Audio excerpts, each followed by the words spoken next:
warahmatullahi wabarakatuh. Waalaikumsalam warahmatullahi wabarakatuh. Selamat pagi dan salam sejahtera buat kita semua. Alhamdulillah kita dapat berkumpul di sini dalam acara sharing pemahaman budaya disiplin positif di sekolah. Nah, alhamdulillah kita diberi kesehatan, anugerah yang patut kita syukuri Bapak Ibu. Mudah-mudahan panjenengan selalu dilimpahi kesehatan. Itu pembukaan, marilah kita bersama dengan bacaan basmalah. Bismillahirrahmanirrahim. Yang kedua, langsung saja saya akan sharing tentang pemahaman budaya positif. Kita akan bermain-main sebentar Bapak Ibu. Yang merasa grup A, ulangi tunjuk jari. Oke. Anda adalah A. Tugas Anda mengepalkan salah satu tangan Anda. Yang kanan saja ya, bukan kecil loh. Pakai tangan kanan semua, tangan kanannya. Nah, tutup mata panjenengan. Bayangkan panjenengan menyimpan salah satu hal yang paling berharga. Sudah? Tutup mata semua ya, yang grup A. Nah, yang grup B, tugas panjenengan adalah ini. Yang grup B tunjuk tangan. Tugas Anda, jangan dibaca keras-keras, baca gitu. Tutup mata saudara. Yang A tutup mata gitu. Sudah? Grup B siap? Grup B siap? Siap. Oke. Buka mata. Grup B silakan lakukan tugas Anda.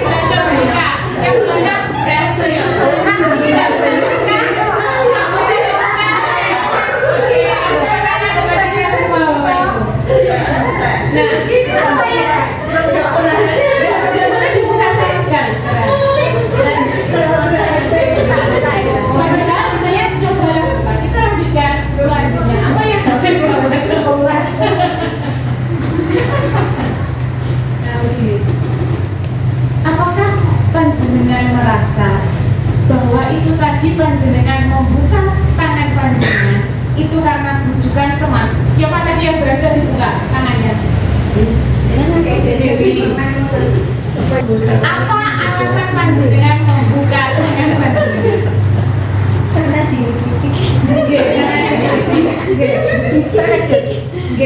Terus yang berhasil membuka apa strateginya? Menggeliti. Pak Nuki? Merayu. Yun? Jadinya kasar, berikan. Oh, kasar. Sekarang apa dirayu? Oke. Yang tidak tangannya tidak membuka, silakan tunjuk jari. Oke. Jangan takut, tidak apa-apa boleh kan? Oke. Alasannya kenapa tidak mau buka jari? Ini barang berharga. Oh iya, barang berharga. Sampai berani terus yang tidak berhasil membuka tangan rasanya gimana? Kecewa, tidak berhasil. Gagal. Kalau saya tadi belum kenalan soal. Oh iya.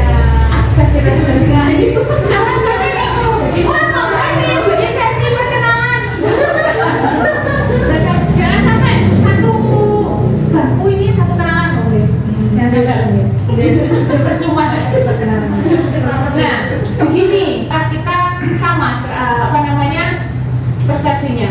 Panjenengan tadi kalau tidak membiarkan membuka tangan panjenengan, apa kira-kira yang lain bisa membuka? Karena apa? Saya merelakan bahasanya Bu Dewi pasrah loh terus. Diminta diberikan. Iya, diminta diberikan padahal berharga banget. Sampai mulai sana. Berarti lebih ya. Berarti yang tidak membuka tangannya lebih. Bisa jadi. Sebenarnya Bapak Ibu, teorinya begini. Panjenengan membuka tangan itu karena panjenengan yang merelakan. Kalau misalkan yang merayu tadi merayu sehebat apapun, kalau panjenengan tidak merelakan tangan panjenengan dibuka, nggak akan terbuka. Jadi kontrolnya di mana itu? Kontrolnya di diri sendiri. Jadi yang membedakan adalah kontrol lemah sama kontrol kuat. Di kontrol panjenengan, itu namanya teori kontrol Bapak Ibu, itu tidak ada yang buruk sekali atau yang baik sekali. Semuanya tergantung sudut pandang masing-masing. Kita tidak bisa menangkap kamu seperti ini, kamu seperti ini, karena semua ada alasan. Nanti kita pelajari bersama-sama. Ilusi guru mengontrol murid. Panjenengan mengontrol murid panjenengan atau murid panjenengan yang mengontrol panjenengan? Yakin? Punya murid yang memantau? Jenengan kontrol bisa? Kadang bisa, kadang tidak. Itu buktinya apa? Iya. Guru mengontrol murid itu hanya ilusi Bapak Ibu. Sebenarnya murid merelakan dirinya untuk penjenengan kontrol. Ilusi bahwa penguatan positif, efektif dan bermanfaat. Kamu tahu nggak kalau kamu nanti terlambat sekolah sekarang, terus kebiasaan sekarang masih kelas 2, nanti kelas 3 juga begitu, kelas 4 juga begitu. Kalau kamu nanti lama-lama besar jadi presiden, telat waktu pelatihan bagaimana? Penguatan seperti itu, anaknya jadi mikir, saya nanti begitu. Kira-kira hari besoknya dia akan datang lebih awal. Sampai berapa hari kira-kira Bapak Ibu? Tidak bisa dipastikan. Rata-rata perubahan seperti itu sampai berapa hari? 2-3 hari. Sampai sebulan kira-kira tidak bisa Bapak Ibu? Tidak bisa. Berarti itu ilusi juga. Karena apa? Bukan motivasi dari diri sendiri. Ilusi enggak ini? Yakin dong? Di situ tulisannya begitu Ibu. Berikutnya, ilusi bahwa kritik membuat orang merasa bersalah dan menguatkan karakter. Ketika panjenengan mengkritik seseorang, itu membangun tidak apa-apa. Sakit hati enggak? Jujur Bu, sakit. Kalau panjenengan ke muridnya, garapanmu wis api, misalkan membuat ini sudah bagus. Nah tapi kamu nggak punya fast toh? Nggak iya fast lagi saya untuk mending tore sesuai. Iya. Sajanya membangun gak? Iya. Tapi kenyataannya tetap menyakitkan. Anak besok akan membawa fase yang bagus. Kira-kira alasannya berarti apa mereka beda selain ini? Tidak sebenarnya. Apakah nanti berjangka panjang? Tidak. Jangkanya juga pendek. Ilusi yang keempat adalah bahwa orang dewasa memiliki hak untuk memaksa. Bapak Ibu yang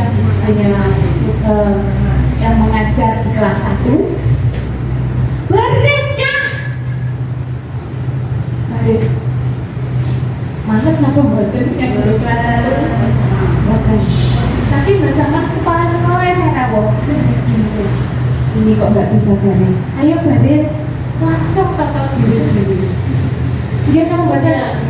Nah, berarti kan kepala sekolah lebih dewasa daripada ibu guru kita. Oke.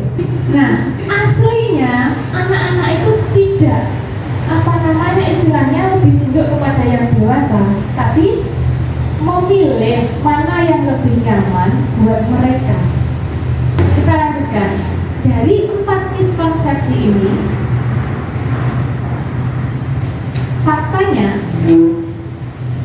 realitas atau kebutuhan kita sama. Iya. Kebutuhan semua orang sama Bapak Ibu? Enggak. Yakin. Realitasnya kebutuhan setiap manusia ini berbeda.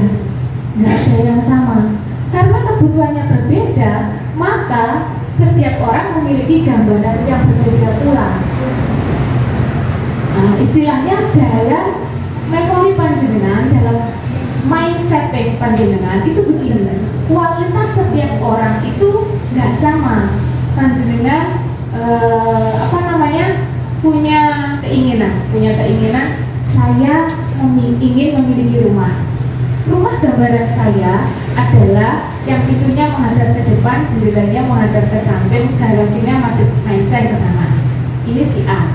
Si B, saya ingin pintunya yang menghadap ke samping, ada taman-tamannya, ada gerbangnya, ada carportnya. Yang satunya lagi, saya ingin rumah kayu yang tingkat 2 seperti punyanya Cinderella, nggak ada pagarnya, cukup ada pohon satu. Kira-kira yang menentukan itu tadi, yang menentukan detail kecil-kecil itu tadi, apanya kita itu? Kenapa setiap orang memiliki kualitas gambaran di otak masing-masing itu berbeda? Karena pengetahuannya juga berbeda-beda. Pengetahuan dalam hal apa? Segala hal. Bisa jadi akademisnya, bisa jadi jaringan sosialnya, bisa jadi juga latar belakang keluarganya. Kalau keluarganya orang kaya, gambaran rumahnya mesti yang besar, yang nyaman. Kalau orang yang pintar, gambaran rumahnya yang estetik dan praktis, jadi bisa multifungsi, begitu ya? Nah, sementara yang latar belakangnya sederhana akan menggambarkan rumah kayu yang tidak punya pagar, yang minimalis perawatannya. Kita ubah mindset kita masing-masing bahwa mereka bertindak seperti itu karena latar belakangnya seperti itu, dan kualitasnya pun akhirnya jadi seperti itu. Apakah bisa berubah? Bisa. Oleh siapa? Nah, kembali ke teori kontrol. Kita nggak akan berubah hanya karena panjenengan itu lebih bagus lagi kalau panjenengan belajar seperti ini. Nggak akan. Yang bisa merubah adalah panjenengan biada dengan apa? Meningkatkan kualitas gambaran positif pada diri panjenengan. Kalau mindsetnya bagus, itu nanti juga akan memperbaiki gambaran panjenengan. Ini apa yang kita bahas sebenarnya? Kita akan membahas tentang disiplin.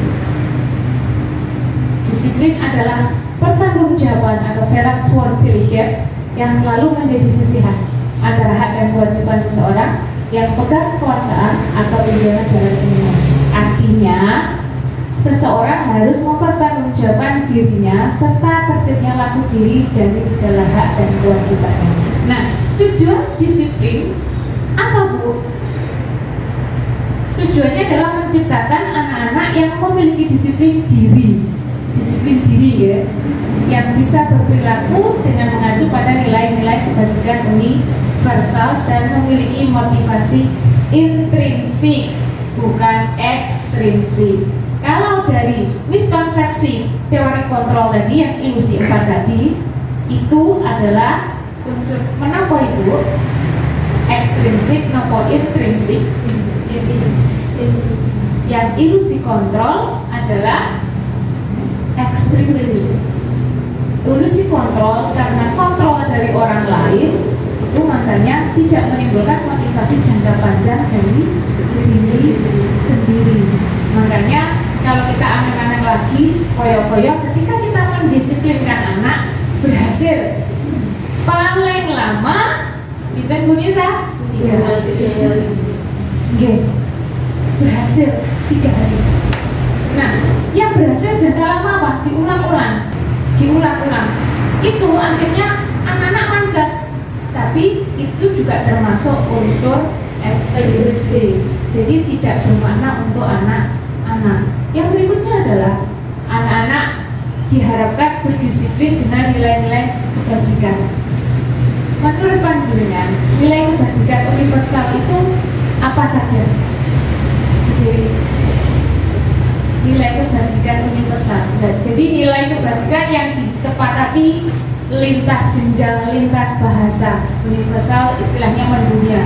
Jadi panjenengan misalkan berbuat baik dengan orang lain di luar negaranya, orang lain itu ngerti.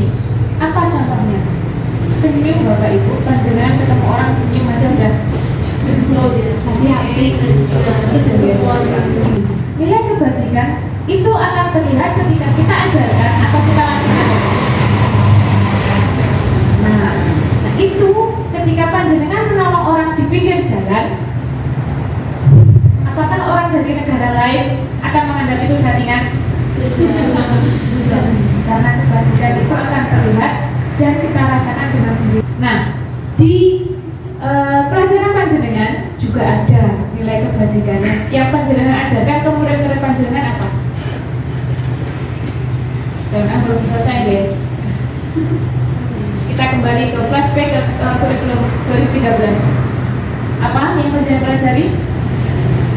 Sikap spiritual, mandiri,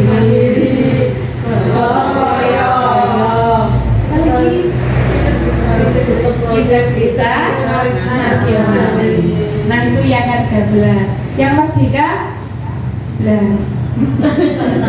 Gotong royong tetap dipertahankan ya kalau di kurikulum merdeka. Ada lagi apa namanya, tetap spiritualnya juga ada, cuma ditambahi berperilaku bertakwa kepada Tuhan Yang Maha Esa.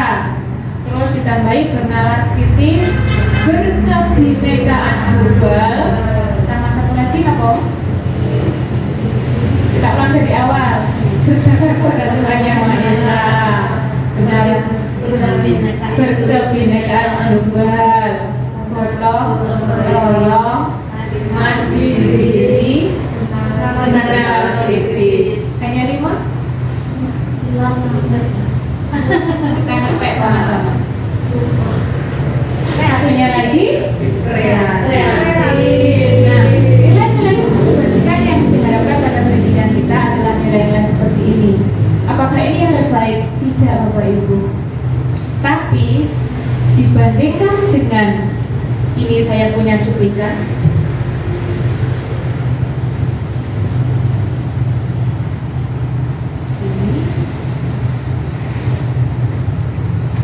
Banyak sekali nilai kebajikan.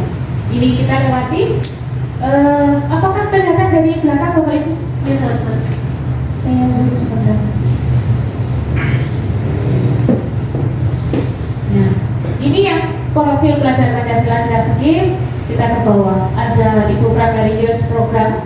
Ini adalah toleransi, rasa hormat, integritas, mandiri, menghargai, sampai komitmen. Berikutnya lagi, ini dari 9 pilar karakter Indonesian Heritage Foundation. Ini ada cinta Tuhan yang paling atas, yang bawahnya mengulang lagi, ada kemandirian dan menjaga kejujuran dan sampai kedamaian. Yang keempat, petunjuk seumur hidup dan keterampilan hidup. Ini dari Lifelong Guidelines.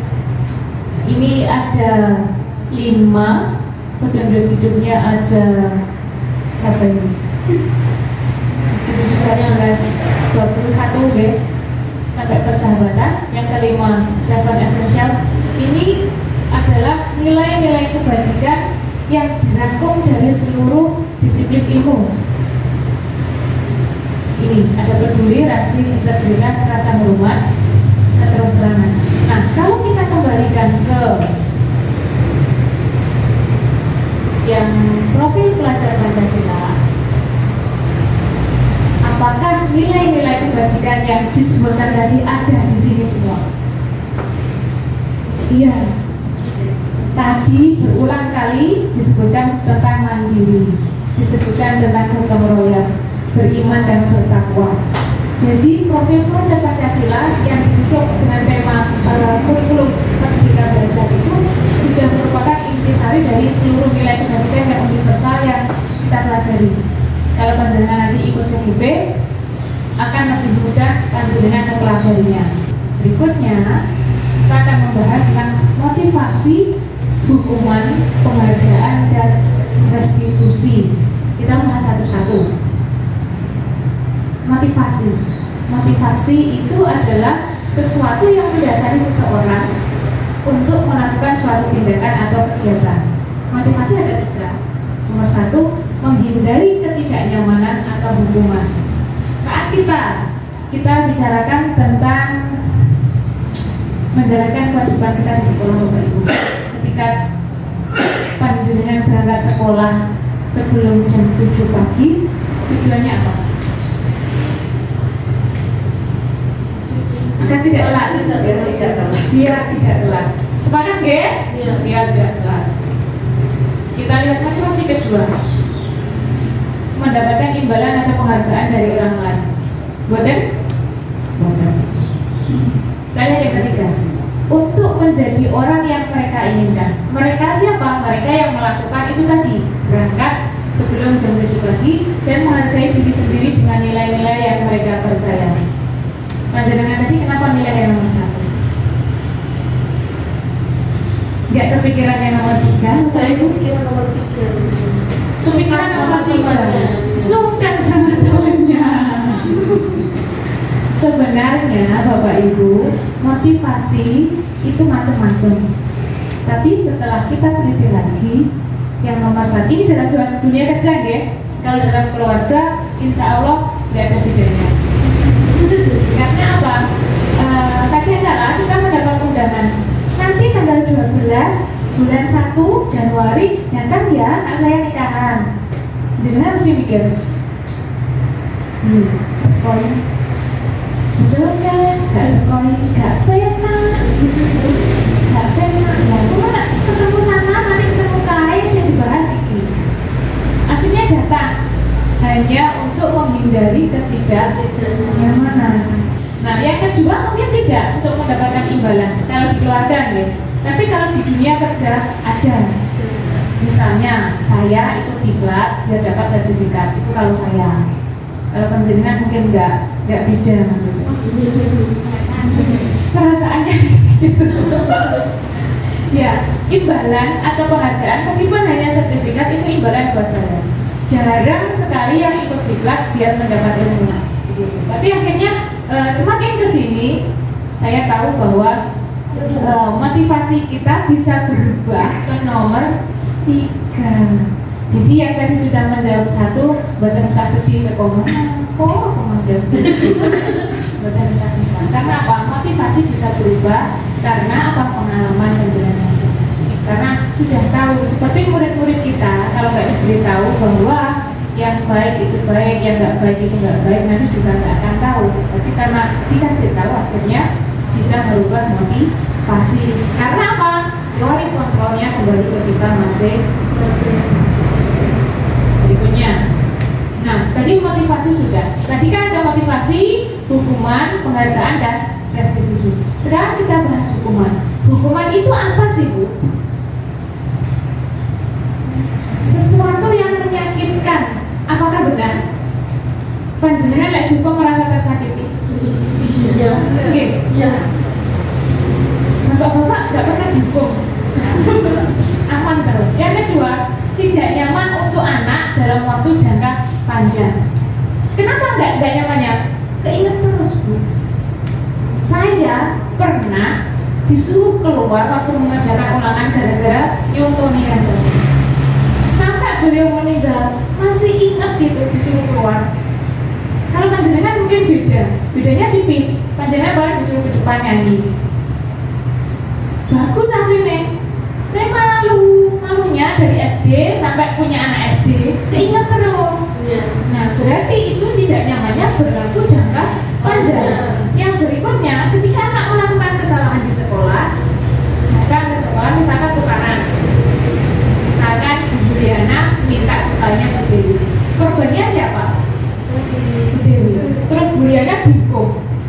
Nah, dihukum kenapa? Mengembalikan atau membawakan bekal, 2 bekal untuk Bu Dewi. Berarti korbannya tadi Bu Dewi merasa mendapatkan keadilan nggak? Iya, itu adalah side effect dari hukuman. Nah, tadi sudah kita bahas mengenai murid anak akan tersakiti itu sama dengan yang tidak nyaman di jangka panjang. Nah, apakah hukuman ini menurut panjenengan efektif di masa sekarang, guys? Jangan kita libatkan pemikiran masa lalu. Jadi aku biar ada jalan guru aku yang mau banyak gitu. banyak-banyak film pendidikan.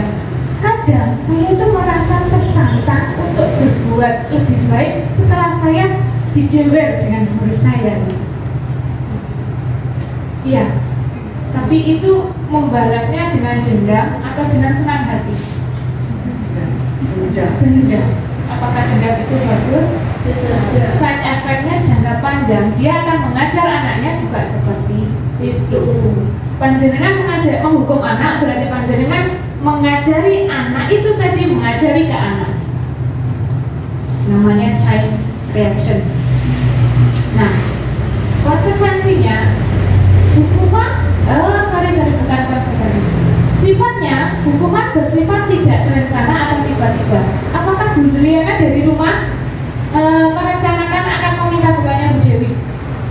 Tidak toh. Pas ketemu bukannya Bu Dewi, kalau ini langsung. Nah, ketika gurunya meminta menggantikan bukannya Bu Dewi, apa gurunya mikir dulu? Enggak. Gurunya tidak memikir dulu, tapi juga spontan. Nah, sifat hukuman itu seperti itu. Jadi sifatnya reaksional, emosional, tidak terpikirkan lebih dulu. Yang kedua, satu arah, guru netok, manut. Kembali ke ilusi kontrol nomor 1, bahwa guru mengontrol murid.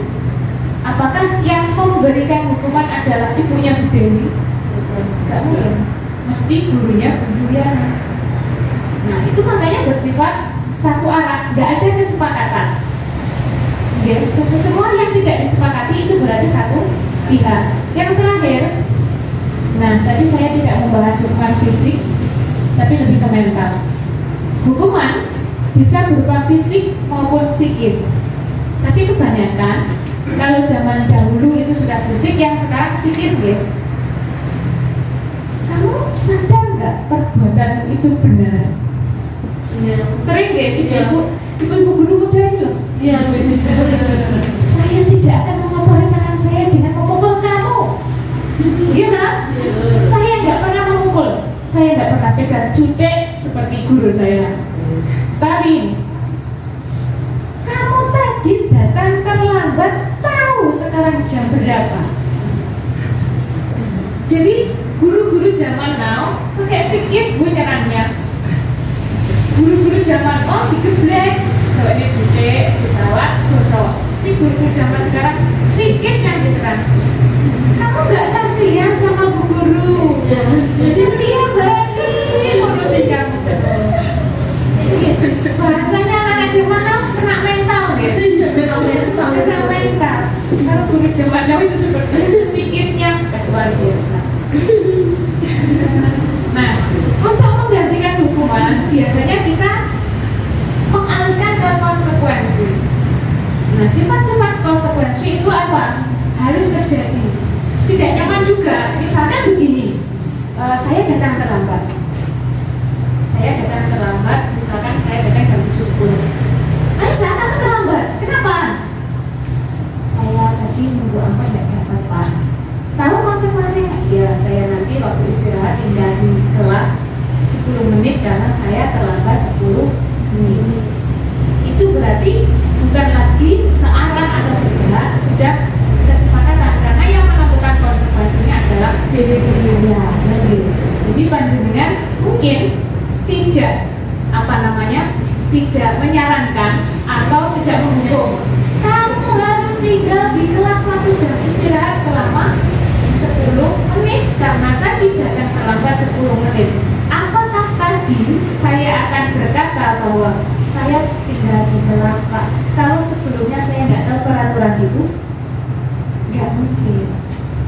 Nah, berarti kalau konsekuensi itu biasanya sudah diketahui sebelumnya. Jadi ada kesepakatan. Makanya yang sekarang lagi booming, tidak ada peraturan kelas, tidak ada peraturan sekolah, yang ada adalah kesepakatan kelas. Ini nanti bisa di upgrade lagi menjadi keyakinan kelas. Yang berikutnya, kembali ke kasusnya Bu Juliana sama Bu Dewi. Tadi Bu Juliana minta bekal dari Bu Dewi. Nah, akhirnya konsekuensinya Bu Juliana memberikan bekal pada Bu Dewi. Kan tadi hukumannya 2 ya, double ya. Kira-kira kalau misalkan Bu Juliana, sekarang untuk menebus kesalahanmu, kamu mau melakukan apa? Minta maaf. Bisa berbeda dengan hukuman. Nah, kalau sudah minta maaf ke Bu Dewi kebernya kita tadi. Apakah cukup dengan minta maaf? Minta maaf kalau aku lapar, terus aku maaf. Begitu kan? Nah, jadi sifatnya adalah korban bisa diabaikan. Tapi menurut teman-temannya selesai harus minta maaf. Ya, Oke, terasa Bu Dewi tugas Anda bersama manusianya selesai. Urusannya kan Gusti Allah sok. Oke. Nah, kalau konsekuensi korban bisa diabaikan, tapi anak merasa nyaman, yang melakukan kesalahan merasa nyaman. Aku harus minta maaf kok. Yes. Sesederhana mana ya Bu Dewi, gak bekal 2. Apian, tapi Bu Dewi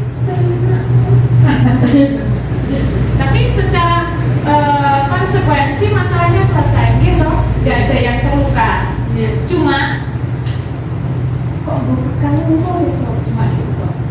Apa yang merasa dirugikan adalah pihak korban. Nah, kalau dilihat sifatnya tadi bahwa tadi kan konsekuensi berarti sudah disepakati sebelumnya bahwa kalau melakukan kesalahan merugikan orang lain kita harus minta maaf. Begitu toh? Iya.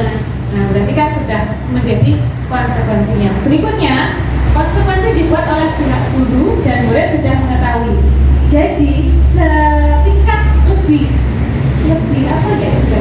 baik daripada hukuman. Peraturan seperti ini ditentukan dan itu menentukan pihak sekolah. Murid meski redaksinya seperti ini, wajib mematuhi peraturan. Tapi kalau konsekuensi adalah kesepakatan kelas. Jadi kalau kita kesepakati kita masuk jam berapa anak-anak ditulis. Kalau melanggar seperti apa ditulis. Nah, itu kesepakatan kelas. Nah, kira-kira kalau nanti panjenengan mengajar di sekolah, yang mana yang panjenengan terapkan? Sementara ini kesepakatan kelas. Efeknya bagus Bapak Ibu.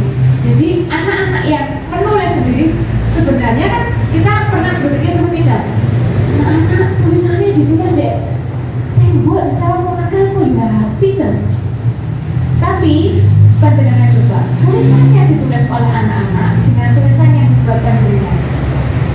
Ini panjenengan akan bisa seperti ini. Ini tulisan sopo, sehingga peraturan sopo, sehingga menyepakati siapa. Memang efektif sekali. Karena apa? Mereka membuat peraturan sendiri disepakati dan dikelola sendiri. Sebenarnya banyak, tapi karena masalah yang urgen yang sering terjadi di kelas saya adalah itu, sementara yang ditulis itu. Karena levelnya juga masih fase, kita fase apa Bu? Di kelas 6. Ada berapa fase di PNM? 3. Untuk SD ya, dari fase 1, fase 2, fase 3. Nah, kalau kesepakatan kelas untuk fase C, fase C itu beda lagi dengan kesepakatannya di kelas di fase A, nanti akan berbeda lagi. Atau di fase A mungkin nanti Bu Risa mau buat kesepakatan kalau ke belakang menyiram kamar mandi. Nah, beda lagi. Jadi bisa disesuaikan dengan level atau fase masing-masing anak. Dan yang ketiga, pada konsekuensi murid tetap dibuat tidak nyaman. Konsekuensi biasanya diberikan berdasarkan suatu data yang umumnya dapat diukur. Misalnya gini, kalau tidak mengumpulkan tugas setelah 3 kali dia pakai cat. Begitu gitu. Nah, itu sifatnya konsekuensi. Jadi bukan hukuman, tapi tetap lemahnya adalah ada yang merasa tidak nyaman. Ini ada satu kasus di Bapak Ibu.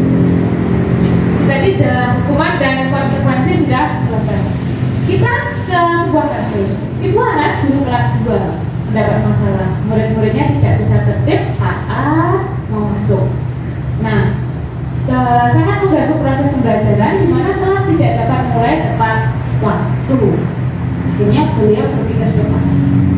Pikir cepatnya adalah setiap murid-muridnya akan masuk kelas dengan jam istirahat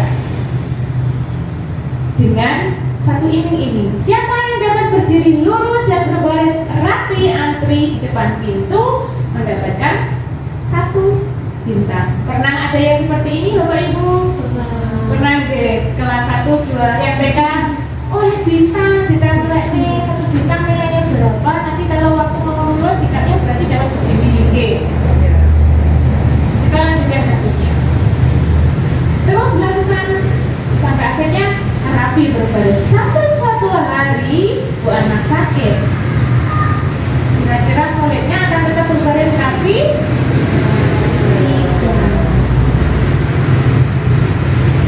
Kenapa kok tidak? Padahal itu bagus kan, tidak menghukum. Kan panjenengan tidak begini. Siapa yang tidak bisa berbaris rapi pulang?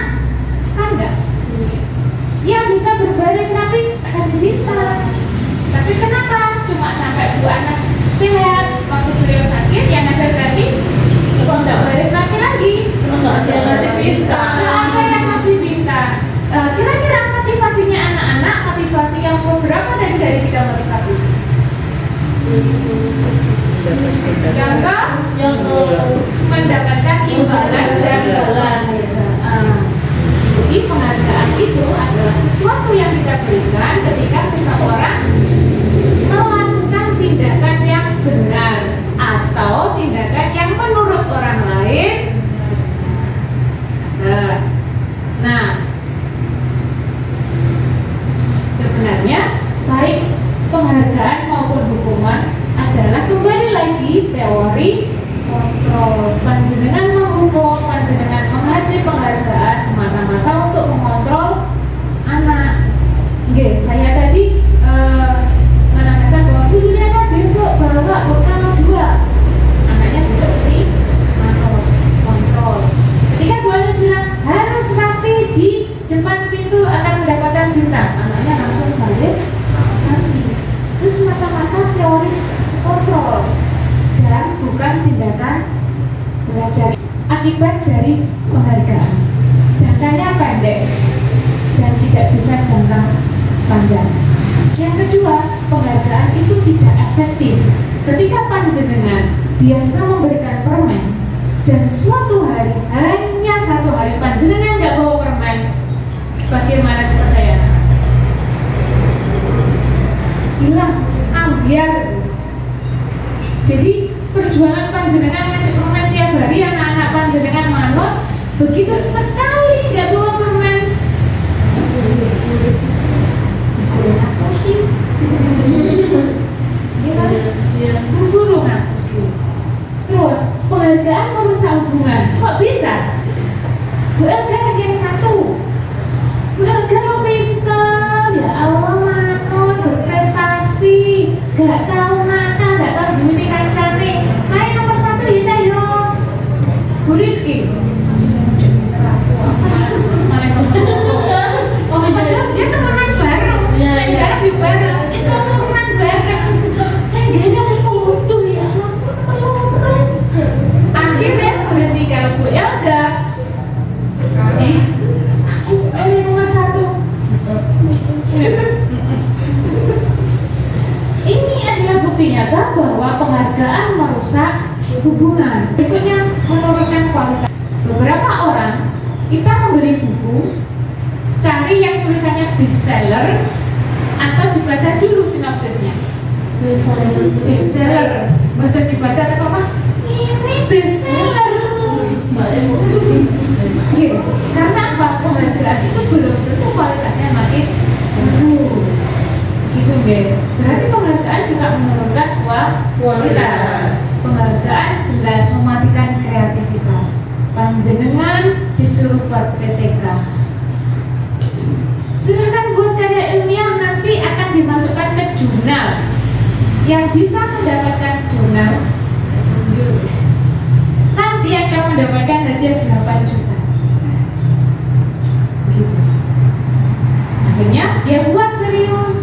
dia buat dengan teliti dapat 8 juta. Tahun depannya lagi kena COVID, nggak ada hadiah. Panjenengan masih mau BPTK? Masih mau Bapak Ibu? Kenapa nggak dikasih penghargaan jadi nggak kreatif? Nggak punya motivasi. Coba itu motivasinya adalah belum ke nomor 3.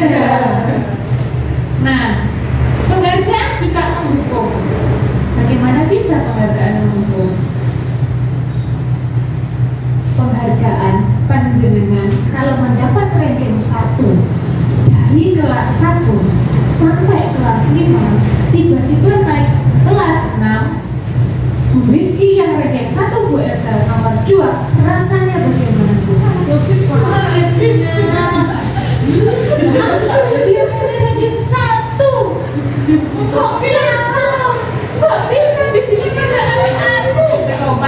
Karena apa? Diri kita menghukum diri kita sendiri. Pokoknya harus ranking 1. Pokoknya harus ranking 1. Targetnya hanya ranking 1. Dan itu beban luar biasa. Gitu. Karena apa? Ranking 1 terasa kayak benar sekali, memberikan penghargaan dan hukuman adalah hal yang sama.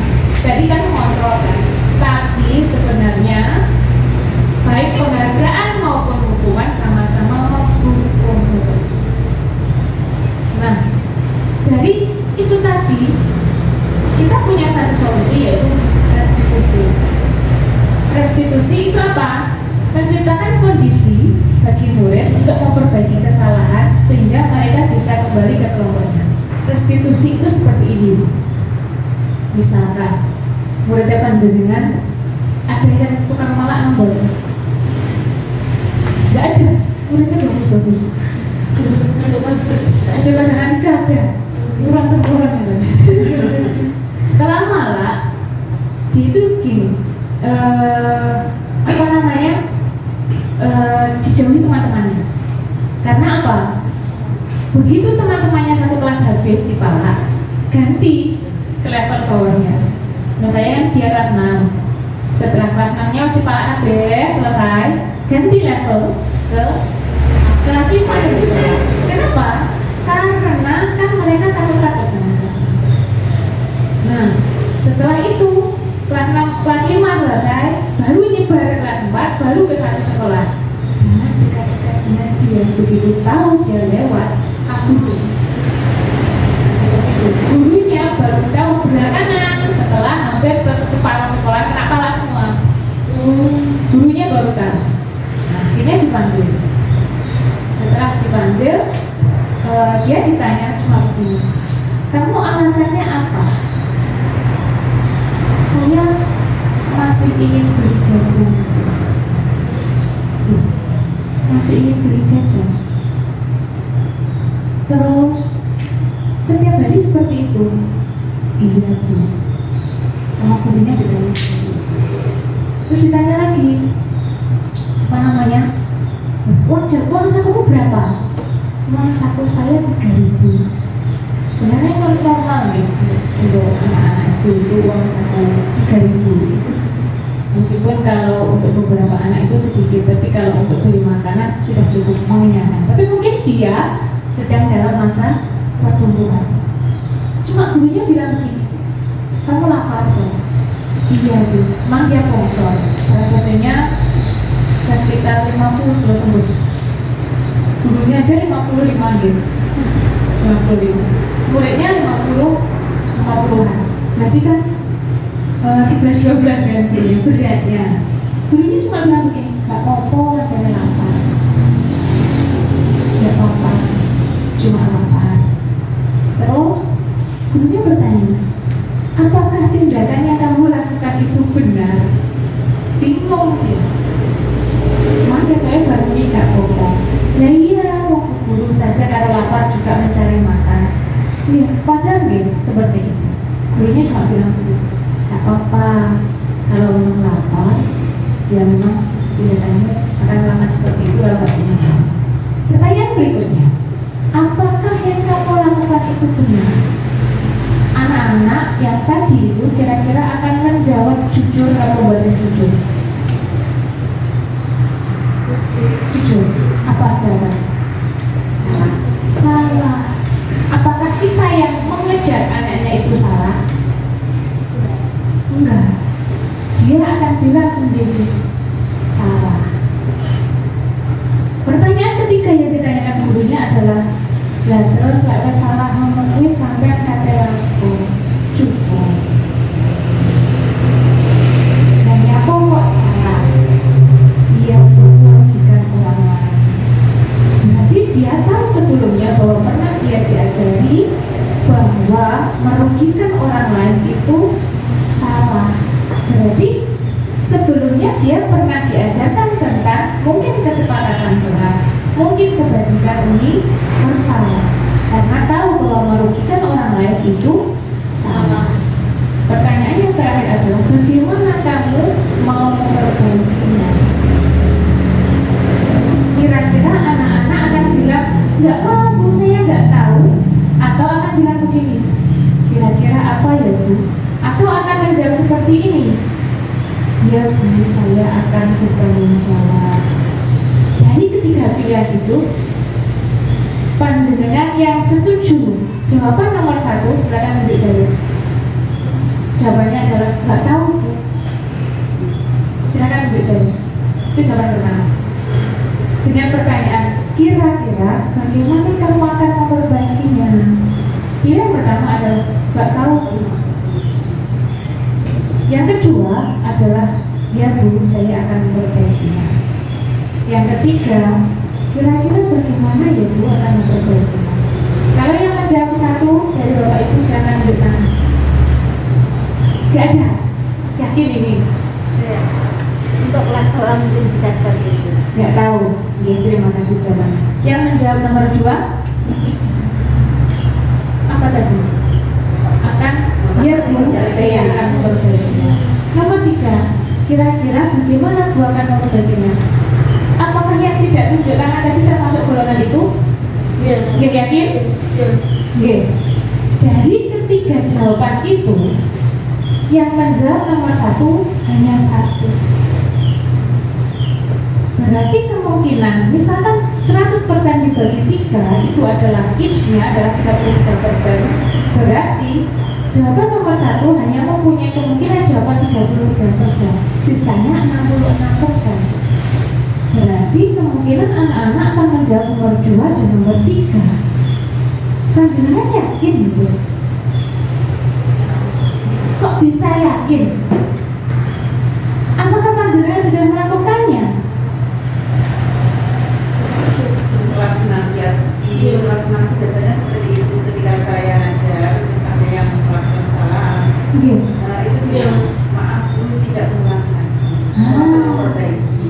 Itulah yang disebut restitusi Bu. Kita belum kepikiran ke situ. Padahal keyakinan kita sudah 66%. Karena apa? Kita belum dikasih contoh sama. Makanya kita belajar sama-sama. Jadi keyakinan kita bahwa jawaban anak kalau dikasih soal restitusi ternyata arahnya ke positif. Nah, kira-kira ketika anak menjawab iya Bu, saya akan memperbaikinya, atau kira-kira bagaimana? Apakah itu kontrol saya? Itu dari mana pemikiran seperti itu? Dari anaknya sendiri. Akhirnya muncul motivasi yang nomor 3 Bapak Ibu. Tadi tujuan pendidikan, tujuan disiplinnya adalah mengajari anak agar mereka berdisiplin sesuai dengan kebajikan universal dengan motivasi nomor 3. Sudah dapat korelasinya nggih Bapak Ibu nggih? Bukan kontrol lagi, tetapi motivasi nggih secara intrinsik. Panjenengan kok bisa yakin 66%? Nggih, karena apa? Memang dalam teori anak-anak itu akan menjawab seperti itu dengan pertanyaan yang demikian.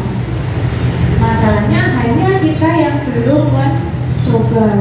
Apakah kita akan menyalahkan guru-guru zaman nggak pernah Bu, pokoknya hukuman. Konsekuensi itu jarang-jarang. Apalagi restitusi. Nah, mari kita berbudaya disiplin positif dengan mengedepankan restitusi. Karena restitusi itu apa? Bukan menebus kesalahan. Apakah tadi anak yang malak tadi menebus kesalahannya? Enggak. Tapi dia akan memperbaikinya. Yang kedua adalah memperbaiki hubungan. Kalau kasusnya Bu Zoyana dengan Bu Dewi tadi menyelesaikan masalah, tapi apakah memperbaiki hubungan? Tidak. Karena di kedua belah pihak masih ada rasa tidak nyaman. Yang berikutnya adalah fokus pada solusi, ada solusinya. Jadi saya akan memperbaikinya. Nah, ternyata anak tadi ketika ditanya, ya bagus, kamu mau memperbaikinya. Kira-kira kamu mau ngapain? Iya Bu, saya akan menulis keyakinan di kelas kita bahwa merugikan orang lain itu menyakiti orang lain. Dia buat ditulis di tembok, dia tulis sendiri dan dia lihat juga dilihat teman-temannya. Teman-temannya kalau sebenarnya kalau lihat orang lain dapat hukuman karena kita disakiti, syukuri, gitu kan. Tapi ketika dia lihat keyakinan kelasnya, dia tahu kalau yang sudah membuat keyakinan itu di kelas sendiri itu sudah lalu duluan kan? Dia sudah mengakui kesalahannya, ditempel di dinding pula, nggak ada yang memarahi. Yang kedua, teman-temannya juga lihat, teman-temannya juga belajar dari itu. Akhirnya solusinya dia bukan hanya untuk memperbaiki kesalahannya diri sendiri, juga buat belajar orang lain. Kadang-kadang kalau kita memberi hukuman pada anak yang memalak tanpa tahu teman-temannya, kira-kira di lain waktu ada nggak yang berbuat seperti itu? Ada. Oke. Tapi kalau kita buat keyakinan kelas, setiap orang coba lihat itu yang buat siapa? Apakah yakin panjenengan karena murid panjenengan dikasih pertanyaan restitusi akan menjawab baik? 66% ya tadi. Mengalahkan yang 33%. Oh kan tadi yang 33%. Kalau enggak lagi jadi 100%. Yang ketiga adalah tawaran. Apakah kamu mau memperbaikinya? Gitu tadi. Nah, berarti dia mempunyai motivasi sendiri, juga menguatkan anak. Ketika dia kembali ke kelompoknya, dia masih punya martabat. Aku bisa menggambar, padahal dia diukur. Tidak sadar. Nah, berikutnya menuntut untuk melihat ke dalam diri. Kamu tahu yang kamu lakukan itu benar atau salah. Jadi kan kita hanya istilahnya menstimulus saja. Berikutnya mencari kebutuhan dasar yang mendasari tindakan. Ini nanti yang akan kita bahas. Mencari kebutuhan dasar. Kita makhluk hidup mesti punya kebutuhan dasar. Kebutuhan dasar ini dimiliki semua orang, cuma intensitasnya beda. Nah, kalau kebutuhan tadi pada anak-anak tadi yang malah tadi kan alasannya lapar. Berarti kebutuhan apa dia? Makan. Kebutuhan makan. Yang ketiga tadi mengembalikan murid kembali ke kelompoknya. Kalau pada kasus yang pertama anak-anak kembali itu rasanya kan masih ada beban, masih ada nggak nyamannya. Tapi kalau yang ini kembali ke kelompoknya dengan merasa masih bermartabat. Berikutnya adalah, nah tadi kita sudah bahas tentang restitusi. Ada 3 pertanyaan yang saya tanyakan, yang ditanyakan pada gurunya tadi, yaitu ini. Yang pertama adalah pertanyaan seperti ini. Tadi kan si anak malah kemana ya? Terus Gurunya bilang apa? Nggak apa-apa, saya kalau lapar juga mencari makan. Nah, dengan pernyataan seperti itu, identitasnya anak akan goyah nggak? Ternyata gurunya jadi so lapar. Ternyata nggak anak-anak kok yang lapar, semua lapar. Nah, pertanyaannya yang kedua tadi adalah begini, setelah nggak apa-apa kamu melakukannya, malakan jamu, buat beli jajan karena kamu lapar. Yang kedua adalah menanyakan keyakinan. Apakah yang kamu lakukan itu benar? Dan jawaban panjenengan tadi semuanya kompak jawab apa? Tidak benar. Kok bisa yakin loh? Ya, sebenarnya tahu kalau malah itu nggak benar. Oke, tapi kita nggak pernah tanya gitu mungkin. Karena apa? Sebelumnya kita tidak menstabilkan identitasnya anak dulu. Kita langsung, oh ini salah bener, anak langsung. Jadi istilahnya kita memberi hati dulu, baru menarik ulur. Iya kok tarik ulur itu. Terus yang ketiga adalah validasi tindakan yang salah. Nah, kalau salah, apakah kamu mau memperbaikinya? Dan jawabannya adalah 66% tadi mau. Dan bertanya kira-kira apa solusinya? Jadi untuk melakukan restitusi ada 3 cara. Nah, teorinya adalah kembali ke teori kontrol, bahwa kita semua melakukan yang terbaik yang kita lakukan. Jadi kita melakukan sesuatu tindakan itu karena ada alasannya. Berikutnya, validasi tindakan yang salah. Semua perilaku memiliki alasan. Saya tahu kamu minta uang dari temanmu untuk beli jajan karena kamu lapar. Berarti tindakannya tidak disalahkan. Tapi apakah guru membenarkan? Hanya memvalidasi. Berikutnya, menanyakan keyakinan. Apakah nanti itu benar? Itulah yang akan membawa kita kepada restitusi. Jadi restitusi dari ketiga hal tadi, hukuman, penghargaan, sama konsekuensi. Kita ternyata menemukan yang terakhir, yaitu restitusi. Berikutnya, tadi waktu menanyakan validasi, mengapa kita akan membuat keyakinan kelas, kok bukan peraturan kelas? Karena kalau keyakinan kan dibuat bisa sama-sama. Leres Pak. Karena kalau peraturan tadi saya bilang di awal hanya dibuat sepihak. Wajib mematuhi peraturan bagi murid gitu. Tapi ketika kita ubah ke kesepakatan kelas, ini adalah kita buat bersama-sama. Loh, itu kesepakatan kelas, ini keyakinan kelas. Bedanya apa? Kesepakatan kelas itu biasanya dibuat karena bentuknya masih peraturan-peraturan. Tidak boleh bicara kasar atau mengejek teman. Tapi kalau keyakinan kelas akan dibentuk seperti ini.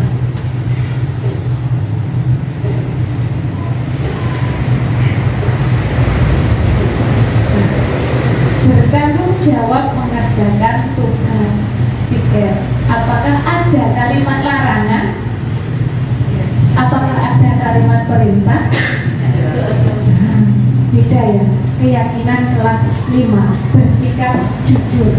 Keyakinan kelas akan merujuk kepada nilai-nilai kebajikan universal.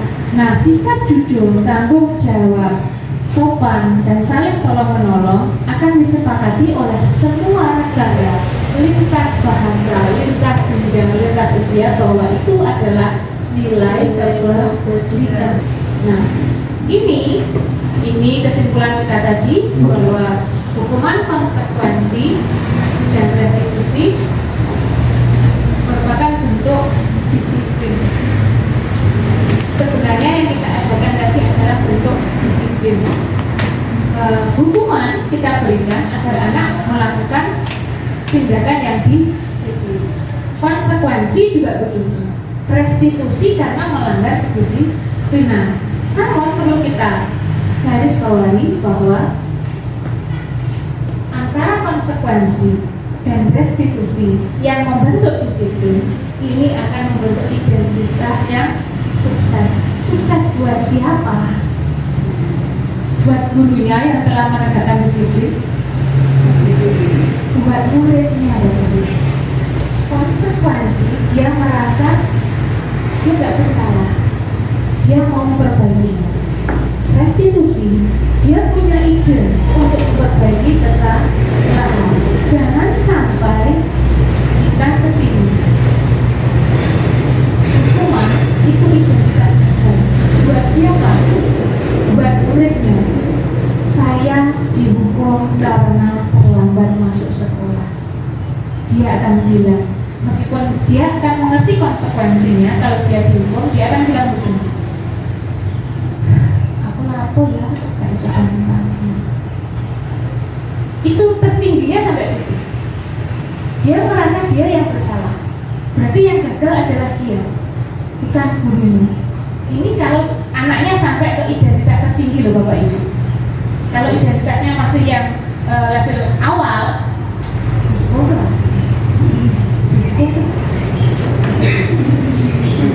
makanya kita membuat keyakinan kelas. Nah, ketika kita melakukan restitusi tadi, sebenarnya saya tadi membahas tentang kebutuhan anak. Kenapa dia malak dulu? Kenapa dia malak temannya? Alasannya adalah malak. Apakah semua orang merasakan lapar? Iya. Tapi tidak semua orang mau malak.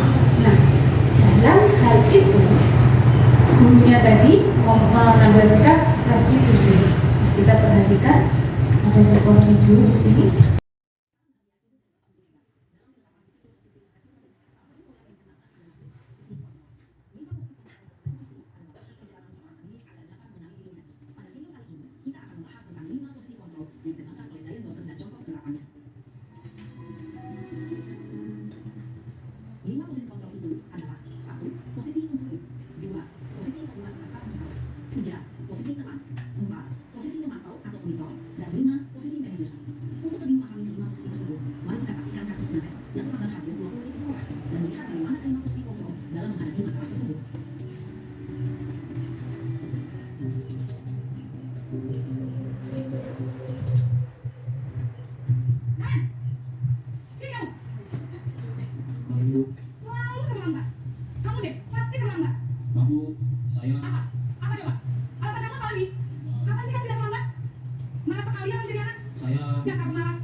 Bu. Ya sudah sana, nanti lain kali larinya lebih kencang lagi ya, biar gak terlambat lagi. Bikin senang ibu, demi ibu, bisa kan? Bisa Bu. Ya sudah sana masuk kelas, ibu beresin urusan absen kamu. Kamu ini ada salah aja. Dalam posisi teman, guru berbicara dengan nada suara ramah, akrab, cenderung bersenda gurau untuk menjaga suasana tetap santai. Murid akan merasa senang, aman, dan akrab dengan guru. Identitas yang tercipta adalah identitas sukses atau berhasil. Namun, perlu diingat, karena ini masih dorongan eksternal, maka ada faktor ketergantungan dari murid kepada orang tertentu. Di sini, guru absennya, sehingga di lain waktu, murid bisa berperilaku baik, namun hanya pada orang-orang tertentu saja.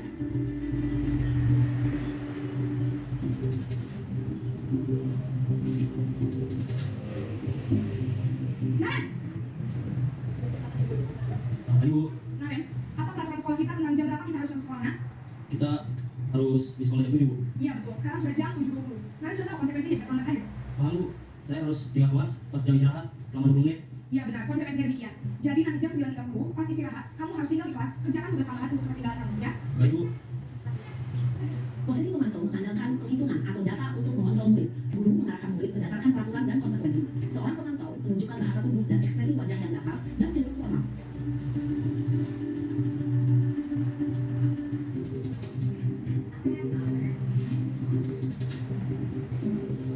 Nah, Selamat pagi Bu. selamat pagi Naren. Maaf Bu, saya terlambat. Iya, sekolah masuknya jam 7, sekarang sudah jam 7.20. Jadi sekarang bagaimana ya Naren? Maaf Bu, saya lupa sama saya semalam. Baiklah, menurut kamu, keyakinan sekolah yang mana yang perlu kamu tingkatkan? Menghargai diri sendiri dan orang lain tidak Bu. Setuju. Jadi, apakah Naren meyakini prinsip saling menghormati tersebut? Iya Bu, saya meyakinnya. Apakah Naren bersedia memperbaiki masalah keterlambatan ini? Bersedia Bu. Bagaimana kamu memperbaiki masalah keterlambatan ini? Saya akan coba untuk film menjadi alam saya Bu. Baik, kalau Naren sekarang di rumah, ada orang yang kira-kira bisa bantu mengingatkan dia? Ada Bu, kakak saya, Kak Emma. Ada lagi selain Kak Emma? Selain Kak Emma, ada ibu saya. Baik, jadi yang mengingatkan Naren adalah Kak Emma dan Ibu ya? Kira-kira akan mulai saat alarm kapan Naren? Setelah pulang sekolah, akan segera saya lakukan. Baik, jadi Naren akan setel alarm untuk bangun besok pagi dan akan diingatkan oleh kakak dan ibunda Naren ya? Ada lagi yang ingin dilakukan Naren? Agar tidak terlambat kamu lagi? Tidak ada Bu. Baik Naren, terima kasih untuk kerjasama kamu. Sekarang kamu kembali ke kelas belajar. Baik Bu, terima kasih. Posisi manajer adalah posisi kontrol yang disarankan untuk memimpin murid memiliki sikap disiplin yang positif, yaitu murid yang mandiri, bertanggung jawab, dan dapat memecahkan masalah. Tujuan dari posisi ini adalah agar murid dapat berefleksi atas tindakannya. Guru akan dengan tulus memberikan pertanyaan-pertanyaan bermakna, sehingga membuat murid dapat belajar dari kesalahannya dan mencari sebuah solusi untuk menyelesaikannya. Ibu dan bapak guru hebat, setelah mengamati adegan kelima posisi kontrol tadi, kira-kira posisi mana yang paling ideal? Posisi mana yang dapat menunjang motivasi berprinsip murid? Ya, tentu posisi manajer. Posisi ini memang posisi ideal dan ingin dituju setiap pendidik. Pada posisi inilah, guru dapat menerapkan disiplin positif dan berpihak pada murid, yang memerdekakan murid. Perjalanan seorang pendidik tentunya tidak mudah untuk sampai pada posisi seorang manajer. Namun, tujuan kita pasti, yaitu menciptakan murid-murid yang mandiri, merdeka, dan Tadi dari video ada berapa posisi? 5.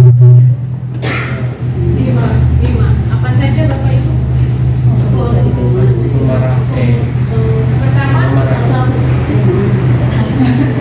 Naren disuruh apa tadi? Menghukum. Yang kedua, membuat merasa bersalah. Yang ketiga, teman. Yang keempat, monitor. iya, memantau. Yang kelima, manajer. Dari kelima posisi kontrol, panjenengan melakukan yang mana saja? Nomor 1 sudah benar. Yang nomor 1 sudah pernah, Bre. Nomor 2 juga pernah. Guru saya pernah psikis, nggih? Yang ketiga sebagai teman. Ini guru-guru kelas 5 dan 6 biasanya. Sudah datang Bu muridnya. Kita badan. Yang keempat sebagai pemantau. Sarah. Ini biasanya memang sering dilakukan oleh kepala sekolah karena posisinya hanya tadi mengumpulkan data dulu, peraturannya apa, menanyakan konsekuensi, belum sampai ke memperbaiki. Nah, yang kelima ini yang terbaik yang buat panjenengan. Ini apakah yang tersulit? Kira-kira apakah yang tersulit? Sepertinya iya. Mungkin masih permulaan. Kita flashback ke 100% tadi, panjenengan skornya berapa? 66%. Kita hanya belum yakin, belum yakin. Nanti ketika sampai di sekolah kita bisa belajar bareng-bareng ya Bapak Ibu. Iya. Karena ini baru. Karena apa? Di zaman old nggak ada. Tantangannya guru zaman now yang menyerang psikis sekarang harus berubah. Karena kenapa saya bilang begitu? Saya dulu juga mending ke psikis daripada fisik. Tapi ternyata psikis itu efeknya lebih bahaya sekali. Nah, anak-anak zaman now pakai psikis kena mental, saudara-saudara, tidak bisa diabaikan. Makanya dari kelima posisi kontrol ini, dari penghukum, pembuat rasa bersalah sampai ke manajer, itu tadi sudah pernah kita terapkan, kecuali mungkin yang pemantau ini kita juga sudah pernah. Nggih. Karena masing-masing dari kita menjadi posisi apapun, melihat kondisi kesalahan anaknya kan gitu. Iya. Kita tidak mungkin selamanya menjadi penghukum, selamanya menjadi pembuat rasa bersalah. Semuanya dijadikan manajer di manajer IDP, nggak mungkin. Kalau dengan anak-anak kelas awal memakai manajer, sulitnya minta ampun. Mungkin 1-2 kali akan mendapatkan jawaban seperti tadi, nggak tahu. Ya, itu jawaban yang sangat penting. Jadi kalau untuk guru-guru kelas awal cenderung ke membuat rasa bersalah. Karena apa? Yang menghukum tadi kayaknya guru-guru nggak mau, saya tidak mau mengotor karena saya dengan menghukum kamu. Teorinya seperti itu. Drama. Nah, sebagai apa kita mau memakai posisi kontrol yang mana, itu kita berdasarkan kebutuhan dasar manusia. Tadi salah satu sudah disebutkan bahwa ada anak yang membuat kesalahan karena lapar. Apakah itu kebutuhan dasar? Semua orang yang merasa lapar? Iya. Berarti apakah mungkin kita akan memarahi orang yang merasa lapar? Tidak. Dalam konteks melakukan memenuhi rasa laparnya dengan cara apa? Gitu. Mungkin semuanya kita ACC, kita validasi. Kalau perbuatan mencuri terus itu ya. Nah, kebutuhan, salah satu kebutuhan dasar manusia adalah kasih sayang dan rasa diterima. Seperti tadi kasusnya Bu Julianya sama Bu Dewi. Dia minta bekalnya Bu Dewi. Kalau misalkan itu tadi Juliana bilang begini, kamu itu ngapain loh? Kok minta bekalnya Bu Dewi? Iseng aku, Bu Dewi gak tahu bujur. Itu hanya kesenangan. Itu kebutuhan loh, gitu. Kalau misalkan tadi saya menanyakan pertanyaan itu terus jawabannya itu, apakah restitusi yang saya tawarkan sama? Beda. Karena kebutuhan dasar yang dia tawarkan juga beda. Terus misalkan tadi, kalau Bu Juliana sama Bu Dewi royan bekal, terus ditanya, kamu alasannya apa? Bekalku lagi ibu-ibuku, ya Allah, nak goreng karo mie goreng. Bukannya Bu Dewi loh, kayak brokoli neng. Bosan dia. Apakah nanti saya memberikan solusi sama dengan yang tadi, yang karena kesenangan? Tidak. Apalagi begini. Yang ketiga, kamu kenapa minta bekalnya Bu Dewi lagi? Saya nggak dibawakan bekal sama ibu saya. Rasanya pripun Bu jadi guru? Kasihan. Itu tuh anakku. Aku yang mau bekal anakku. Berani oleh anakku begini sebelah. Baru aja dengan pikiran. Terima nih, saya tidak dibuatkan bekal oleh ibu saya.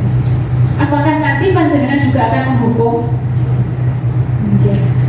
Berikutnya, penguasaan. Pertanyaannya kembali ke Bu Juliana dan Bu Jul tadi.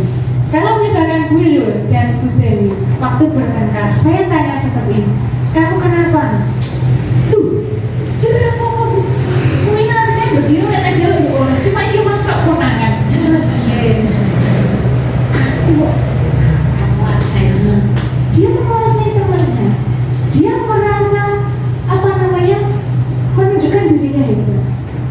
Dia bisa menguasai dirinya. Apakah nanti hukumannya sama dengan yang ini, dengan yang ini?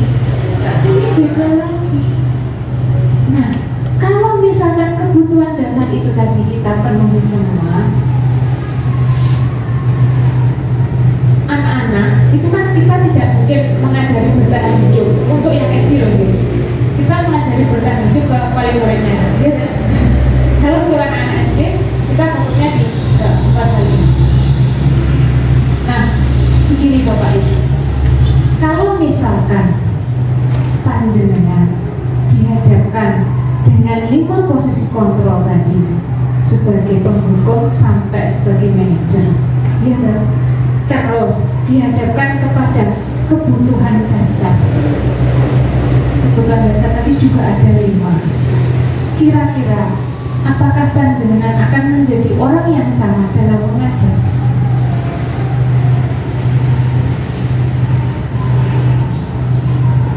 Begitu. Ini pertanyaan bukan untuk dijawab bareng-bareng di waktu ini. Ini adalah pertanyaan pemantik untuk kita semua, bahwa disiplin positif itu dimulai dari diri sendiri. Kita tadi belajar dari awal sampai akhir bahwa kita melakukan motivasi itu ada 3 hal. Nah, selain kita dapat memotivasi anak didik kita untuk menjadi disiplin secara positif, ternyata setelah kita pelajari siapa dulu yang kita disiplinkan sebelum disiplinkan diri sendiri. Jadi presentasi saya selesai. Mohon maaf, matur nuwun rawuh bila ada tutur kata saya yang menyakitkan dan kurang berkenan dari awal tadi sampai yang belakang. Mohon maaf untuk kesalahan saya. Assalamualaikum warahmatullahi wabarakatuh. Waalaikumsalam warahmatullahi wabarakatuh.